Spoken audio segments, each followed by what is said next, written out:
बिहार में विधानसभा चुनाव से ठीक पहले एक बड़ा विवाद खड़ा हो गया। ये मामला वोटर लिस्ट के विशेष गहन पुनरीक्षण SIR को लेकर है, जिसे लेकर विपक्ष ने चुनाव आयोग पर गंभीर आरोप लगाए। ये मामला अब सुप्रीम कोर्ट तक पहुंच चुका है। बिहार में वोटर लिस्ट के गहन परीक्षण यानी SIR को लेकर राजनीतिक विवाद बढ़ गया है। इसको लेकर विपक्ष वोटबंदी करार दे रहा है, तो वहीं इस पूरे मामले पर अब अदालत का भी रुख किया गया है, जहां सुप्रीम कोर्ट में इस मामले पर 10 जुलाई को सुनवाई होनी है। इस बीच चुनाव आयोग और बीजेपी विपक्ष पर हमलावर हैं। बिहार में आगामी विधानसभा चुनाव से पहले चुनाव आयोग ने 24 जून को विशेष गहन पुनरीक्षण SIR का आदेश जारी किया था, लेकिन इस फैसले ने राजनीतिक तूफान खड़ा कर दिया है। विपक्षी नेताओं और association for democratic reforms ADR ने इस मुद्दे पर सुप्रीम कोर्ट में याचिका दायर की है। याचिकाकर्ताओं का कहना है कि यह प्रक्रिया संविधान के अनुच्छेद का उल्लंघन करती है और लाखों मतदाताओं को बिना उचित प्रक्रिया के मताधिकार से वंचित कर सकती है। सुप्रीम कोर्ट ने इस मामले में त्वरित सुनवाई की मांग को स्वीकार करते हुए 10 जुलाई की सुनवाई का महत्वपूर्ण फैसला किया है। वहीं विपक्षी दलों खासकर राष्ट्रीय जनता दल, कांग्रेस और तृणमूल कांग्रेस ने इस प्रक्रिया को अलोकतांत्रिक और लाखों मतदाताओं को वोटिंग के अधिकार से वंचित करने की साजिश करार दिया है। RJD नेता तेजस्वी यादव ने कहा कि 8 करोड़ मतदाताओं का सत्यापन 25 दिनों में करना असंभव है। बिहार के 4 करोड़ प्रवासी लोग कैसे इतनी जल्दी दस्तावेज जमा कर पाएंगे। आप सब लोगों को पता होगा कि परसों हम लोग जो है 5 जुलाई को इलेक्शन कमीशन गए थे, वहां अपनी बात को हम लोगों ने रखा और मजबूती के साथ जो है जो भी शंकाएं थी, सवाल था, इलेक्शन कमीशन के जो बिहार के जो हेड है उनके सामने हम लोगों ने रखा। लेकिन चिंता इस बात की है कि कोई सवाल का कॉन्क्रीट जो जवाब आना चाहिए, स्पष्टीकरण जो आना चाहिए, क्लैरिटी जो होना चाहिए, वो हम लोगों को अब तक नहीं मिला है। हमारा डेलीगेशन दिल्ली में भी गया इलेक्शन कमीशन, बिहार में भी, पटना में भी हम लोग गए, लेकिन सवाल का जवाब हम लोगों को नहीं मिला। हालांकि आप सब लोग जानते हैं कि पटना का जो इलेक्शन कमीशन है बिहार का, वो निर्णय लेने योग्य नहीं है, उनको अधिकार नहीं है। वो केवल जो है पोस्ट ऑफिस जैसा काम करते हैं।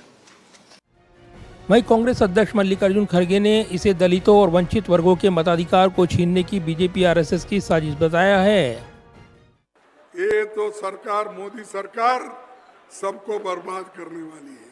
वोटर लिस्ट में घपला शुरू, महाराष्ट्र में घपला हुआ, जो हमारे राहुल गांधी जी ने आपके सामने कहा 75 लाख वोट बढ़ाए। कैसा बढ़ता है? आज बिहार में चुनाव लड़ रहा है, वहां 2 करोड़ वोट काट रहे हैं। अगर काट के तुम लोग इलेक्शन करना चाहते हैं, एक वक्त ऐसा आएगा तुम पछताओगे। जो काम आज गलत कर रहे हो उसका पछताना होगा आपको। इसलिए आप मजबूती से रहो, एक रहो। यही हमको महात्मा गांधी जी ने सिखाया, पंडित जवाहरलाल नेहरू ने सिखाया, इंदिरा गांधी जी ने सिखाया, और एकता के लिए जान देने वाले राजीव गांधी भी यही बात बोल के। वहीं अदालत में अर्जी लगाने वाली TMC सांसद महुआ मोइत्रा ने इसे बिहार में युवा मतदाताओं को वोट से वंचित करने का कुटिल खेल करार दिया है और दावा किया कि इसका अगला निशाना पश्चिम बंगाल हो सकता है। The All India Trinamool Congress under the leadership of Mamata Banerjee has pointed out the great danger to democracy, which is the new special intensive revision that the Election Commission has started in Bihar and plans to start in Bengal right after and in other states as well.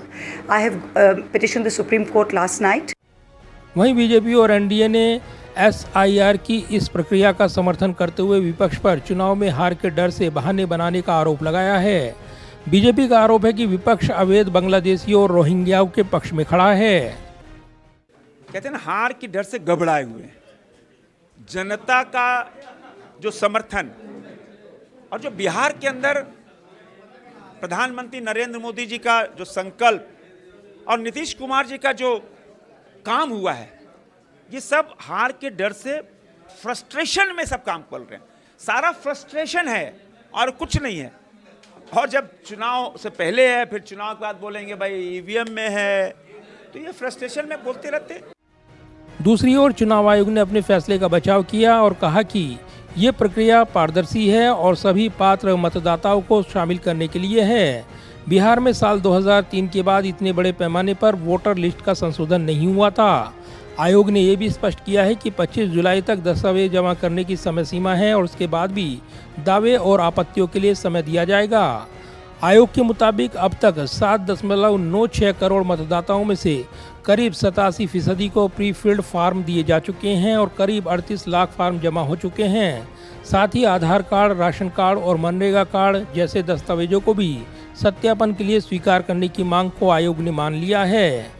बहरहाल कानूनी लड़ाई के साथ साथ विपक्ष इस मुद्दे पर सड़कों पर उतरने की तैयारी में है। 9 जुलाई को पटना में राहुल गांधी, तेजस्वी यादव और इसके अलावा अन्य विपक्षी नेता प्रदर्शन करते नजर आएंगे। इस दौरान चक्का जाम कर प्रदर्शन करने की योजना है। जाहिर है बिहार की वोटर लिस्ट का ये विवाद राजनीतिक विवाद के साथ साथ कानूनी विवाद में भी तब्दील हो गया है। सवाल ये है कि क्या पूरा मुद्दा केवल पारदर्शिता से जुड़ा है या इसके पीछे कोई अलग मंशा है। बहरहाल इसको लेकर अब सुप्रीम कोर्ट में होने वाली सुनवाई पर नजरें लगी हैं। कैमरामैन विदर्भ के साथ प्रदीप कुमार, टोटल न्यूज़, दिल्ली।